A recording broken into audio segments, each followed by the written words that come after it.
బడ్జెట్లో AP railway ప్రాజెక్టులకి 9,417 కోట్లు, విశాఖ, తిరుపతి, నెల్లూరు, రాజమహేంద్రవరం స్టేషన్ల అభివృద్ధి, మౌలిక వసతులపై ప్రధాన దృష్టి. కేంద్ర మంత్రి అశ్విని వైష్ణవ్ వెల్లడి. బడ్జెట్లో ఆంధ్రప్రదేశ్ రైల్వే ప్రాజెక్టులకు 9,417 కోట్లు కేటాయించినట్టు రైల్వే మంత్రి అశ్విని వైష్ణవ్ వెల్లడించారు. 2009-14 మధ్యకాలంలో నాటి యూపీఏ ఉమ్మడి ఆంధ్రప్రదేశ్కి చేసిన సగటు వార్షిక కేటాయింపు 886 కోట్లతో పోలిస్తే ఇది 11 రెట్లు అధికమని తెలిపారు.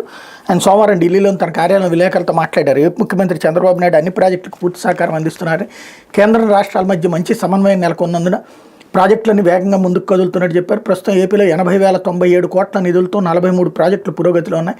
మొత్తం 5,560 కిలోమీటర్ల పొడవున పనులు జరుగుతున్నాయి. ఇప్పటికే మంజూరైన ప్రాజెక్టులకు 84,559 కోట్లు వెచ్చించబోతున్నాం. 73 రైల్వే స్టేషన్లను పూర్తి స్థాయిలో నవీకరించడానికి 2,051 కోట్లు ఖర్చు చేస్తున్నామని వివరించారు. కొత్త రైళ్లు, రైల్వే లైన్లు, ప్రాజెక్టులు ప్రతిపాదనలపై మంత్రి వైష్ణవ్ వివరించినటువంటి దాని ప్రకారం 2014 నుంచి ఏపీలో 1949 కిలోమీటర్ల మేర రైళ్లను విద్యుదీకరణ చేసి 100% పూర్తి చేశాం. 10 ఏళ్లలో రాష్ట్రంలో 1,560 కిలోమీటర్ల మేర కొత్త రైల్వే ట్రాక్ నిర్మించాం.